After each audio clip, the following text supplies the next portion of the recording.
जय श्री कृष्ण जी। राधे राधे। आप सबको मेरा ढेर सारा राम राम और प्यार भरा नमस्कार।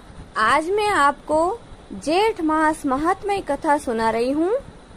इस कथा में कुल 30 अध्याय हैं, जो आपको मेरे इस चैनल पर एक के बाद एक उपलब्ध हो जाएंगे और आप प्लेलिस्ट में जाकर देखेंगे तो आपको सभी अध्याय एक ही साथ में मिल जाएंगे।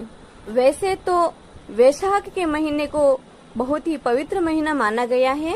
स्नान, दान, धर्म, पुण्य सब के लिए वैशाख मास बहुत ही पवित्र महीना है, लेकिन जेठ का महीना भी कोई कम नहीं है।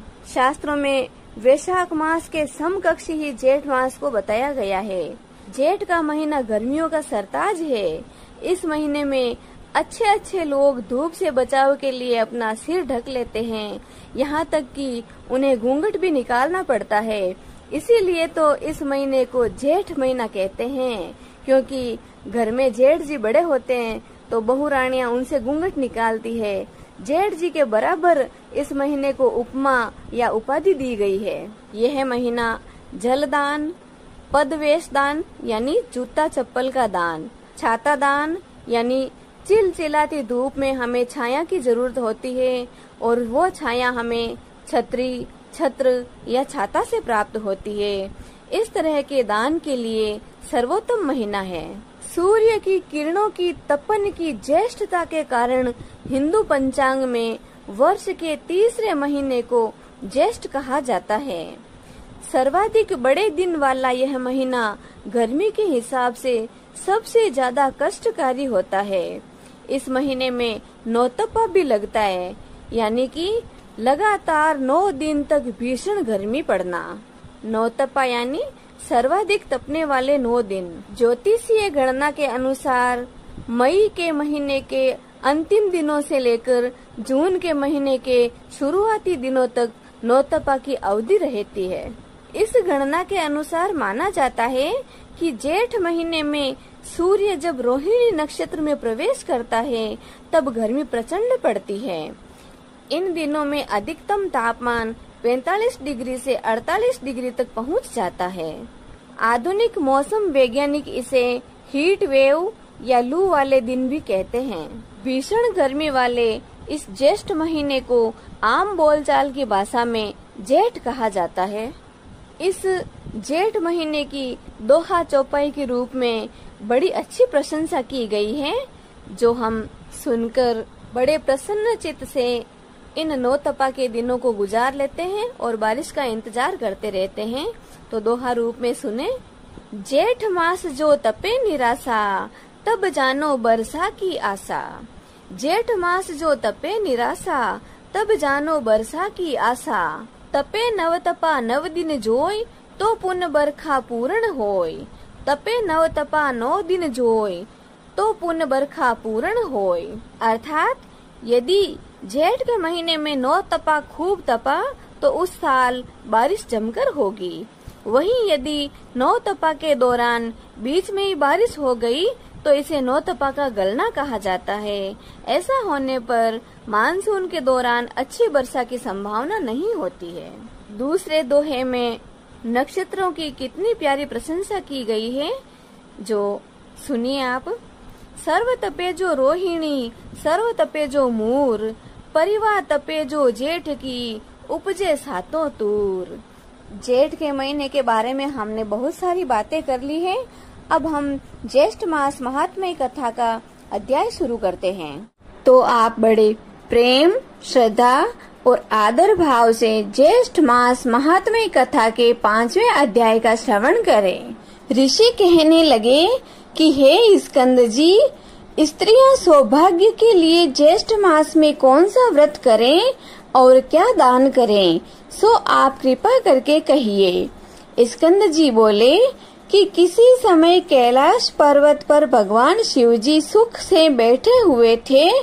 तब पार्वती जी हाथ जोड़ और प्रणाम करके शिव जी से कहने लगी कि हे शिव, हे शंभो, हे जगन्नाथ, हे सर्वज्ञ, हे सुखदायक, मेरे समान ऐश्वर्य, सुख और सौभाग्य जिस उपाय के द्वारा अक्षय यानी कि नाश रहित हो, और हे कृपा निधे, आपके साथ मैं अजर और अमर होकर रहूं।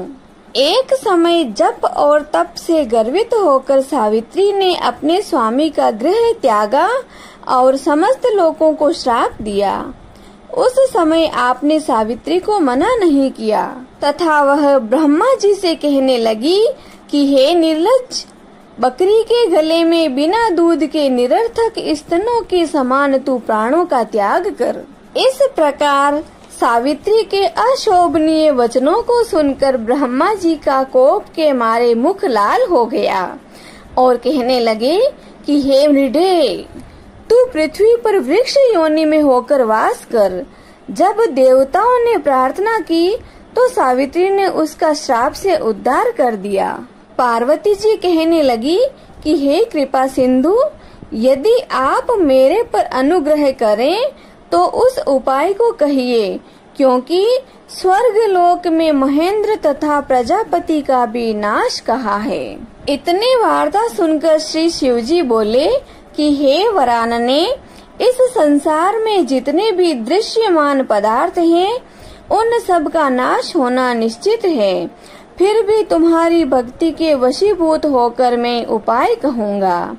हे भद्रे, ज्येष्ठ मास की शुक्ल पक्ष की तृतीया को स्नान कर नियम में तत्पर रहकर यत्न पूर्वक श्रेष्ठ रंभा व्रत को करना चाहिए। पार्वती जी कहने लगी कि हे प्रभु, यह रंभा कौन है और रंभा व्रत कैसे किया जाता है? शिव जी कहने लगे कि हे वरानने, जब ब्रह्मा जी के श्राप से सावित्री वृक्ष हो गई थी, तब यह रंभा केदली और कर्पूर जननी नाम से प्रसिद्ध हुई। तब क्रोध से संतप्त होकर सावित्री ने अपने पिता के आदेश से ज्येष्ठ मास में स्नान, दान आदि 5 वर्ष तक किया। तब ब्रह्मा जी प्रसन्न हो गए और ज्येष्ठ शुक्ल तृतीया को सावित्री के सामने प्रकट होकर ब्रह्मा जी ने पृथ्वी के बहुत से दुर्लभ वरदान दिए। उनको तुम सुनो। ब्रह्मा जी ने सावित्री से कहा कि हे शुभे, तुम संसार के कल्याण के लिए अंश से रंभा यानी केला हो जाओ। जो ज्येष्ठ मास में तुम्हारी ज्येष्ठ पूजन करेगी, उनका सौभाग्य, सुख और संपदा अक्षय यानी नाश रहित होगा। ऐसा कहकर ब्रह्मा जी सावित्री के साथ सत्यलोक को चले गए। शिवजी कहने लगे कि यह सावित्री के श्राप की कथा मैंने तुमसे कही। अब संक्षेप में रंभा व्रत की विधि तुमसे कहता हूँ। ज्येष्ठ मास की तृतीया के दिन बाग या अपने घर में केले का पेड़ लगावे।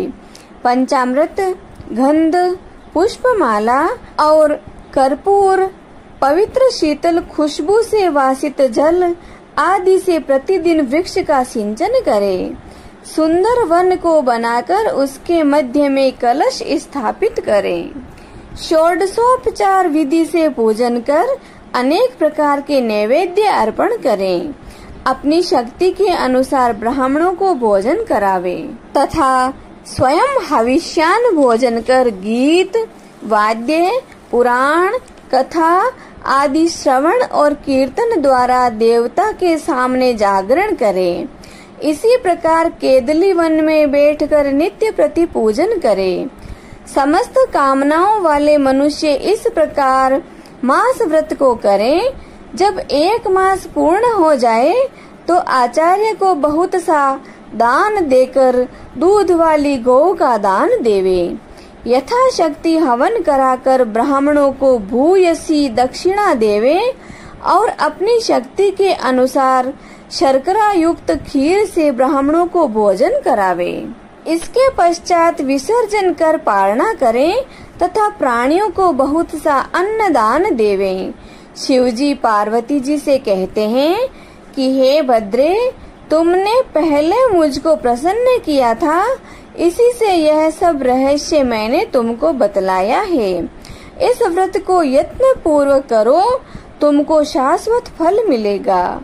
प्रथम सूर्य पुत्र के विग्रह से जगदीश्वर ने इस व्रत को गुप्त रखा था।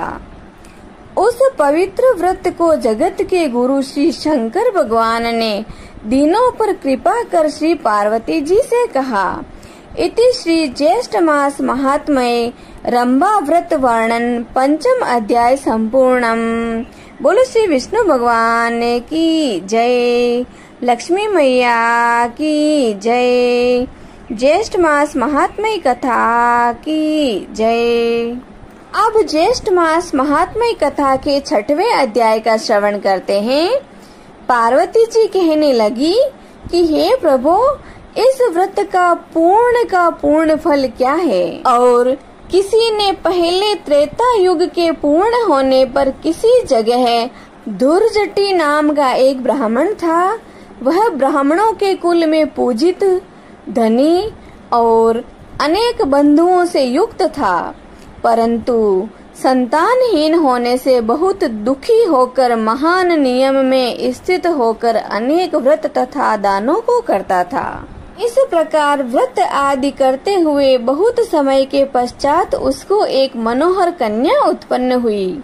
विवाह योग्य कन्या को देखकर वह ब्राह्मण अपनी स्त्री के साथ विचार करने लगा कि इस सुंदर कन्या को किसको दें, इसके समान कोई वर दिखाई नहीं देता।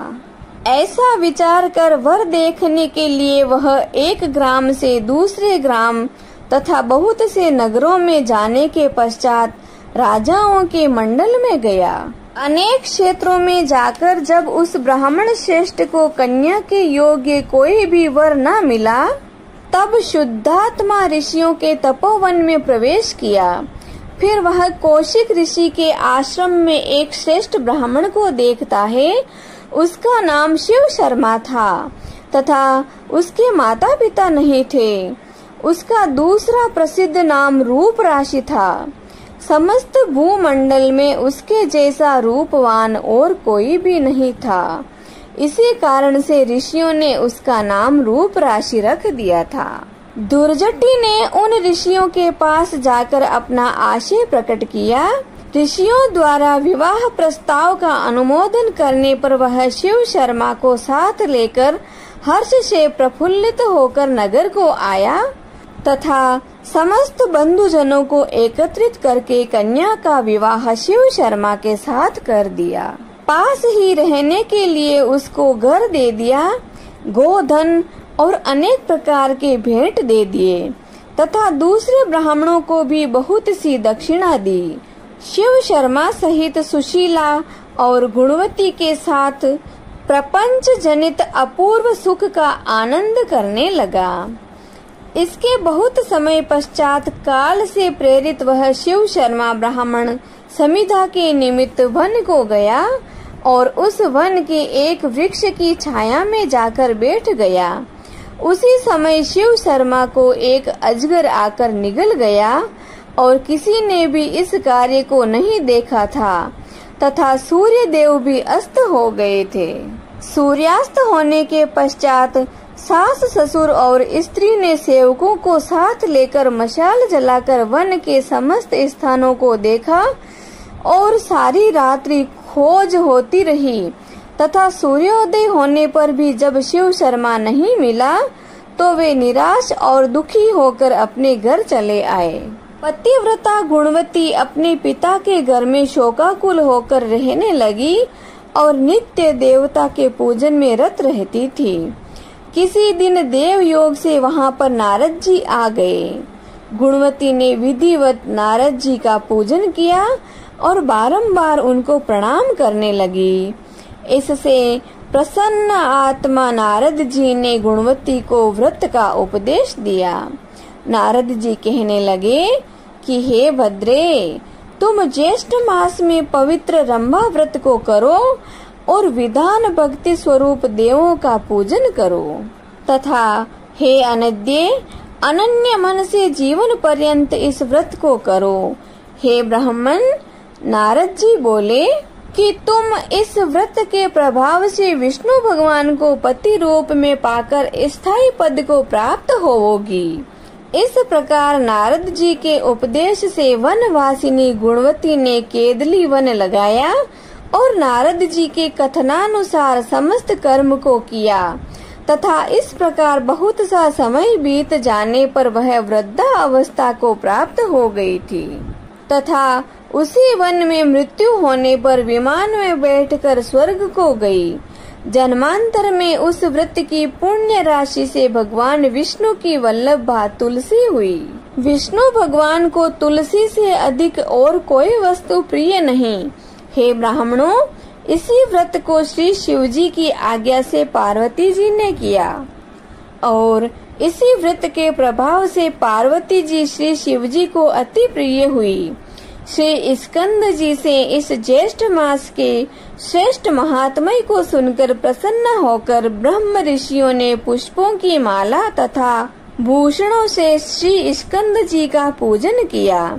जो स्कंद जी पार्वती जी के आनंद कंद और 6 मुखों को धारण करने वाले हैं। इति श्री ज्येष्ठ मास महात्म्य रंभा व्रत महात्म्य वर्णन 6वां अध्याय संपूर्णम। बोलो श्री विष्णु भगवान की जय, लक्ष्मी मैया की जय, श्री ज्येष्ठ मास महात्म्य कथा की जय। अब हम जगत के पालनहार प्रभु की आरती करते हैं। हरि ओम। शांताकारं भुजगशयनं पद्मनाभं सुरेशं विश्वाधारं गगनसदृशं मेघवर्णं शुभांगं लक्ष्मीकान्तं कमलनयनं योगिभिर्ध्यानगम्यं वन्दे विष्णु भवभयहरं सर्वलोकैकनाथम्। ओम जय जगदीश हरे स्वामी, जय जगदीश हरे। भक्त जनों के संकट, दास जनों के संकट क्षण में दूर करे। ओम जय जगदीश हरे। जो ध्यावे फल पावे, दुख बिन से मन का। ओ प्रभु दुख बिन से मन का। सुख संपत्ति घरे आवे, सुख संपत्ति घरे आवे। कष्ट मिटे तन का। ओम जय जगदीश हरे। मात पिता तुम मेरे, शरण गहूँ किसे की। ओ स्वामी शरण गहूँ किसे की। तुम बिन और न दूजा, आप बिन और न दूजा। मैं आस करूं जिसे की। ओम जय जगदीश हरे। तुम पूर्ण परमात्मा, तुम अंतर्यामी। ओ प्रभु तुम अंतर्यामी। पार ब्रह्म परमेश्वर, पार ब्रह्म परमेश्वर। तुम सबके स्वामी। ओम जय जगदीश हरे। तुम करुणा के सागर, तुम पालन करता। हो स्वामी आप पालन करता। मैं मूर्ख खल कामी, मैं सेवक आप स्वामी। कृपा करो भरता। ओम जय जगदीश हरे। तुम हो एक अगोचर सबके प्राणपति, ओ प्रभु सबके प्राणपति। किस विध मिलो दयामय, किस विध मिलो कृपामय, आपको मैं कुमति। ओम जय जगदीश हरे। दीन बंधु दुख हरता ठाकुर तुम मेरे हो, प्रभु रक्षक आप मेरे। करुणा हाथ बढ़ाओ, श्रद्धा प्रेम बढ़ाओ, द्वार पड़ा तेरे। ओम जय जगदीश हरे। विषय विकार मिटाओ, पाप हरो देवा हो, स्वामी कष्ट हरो देवा।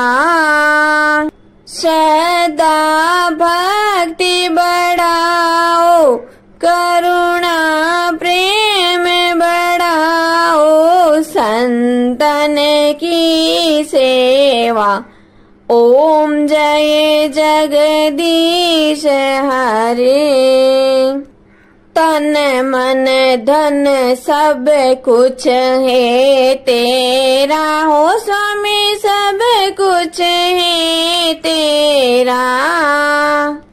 तेरा तुझको अर्पण आपका, आपको अर्पण क्या लागे मेरा। ओम जय जगदीश हरे। श्री जगदीश स्वामी जी की आरती जो कोई नर नारी गावे, हो जारा पाप परा जावे, जारे घर लक्ष्मी जी आवे, हो जारे नवनिध होई जावे, हो जारा दुख दारिद्र जावे, हो जारे सुख संपत्ति आवे, हो वे तो भक्ति मुक्ति पावे।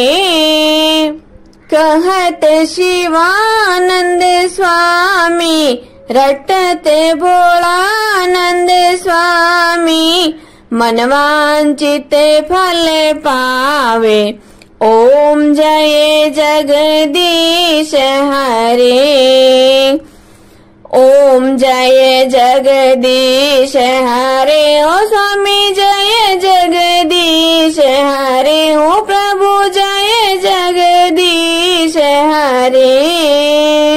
भक्त जनों के संकट, दास जनों के संकट, क्षण में दूर करे दाता, पल में दूर करे। ओम जय जगदीश हरे। बोले श्री विष्णु भगवान की जय। आज के आनंद की जय। जय श्री कृष्णा जी। राधे राधे।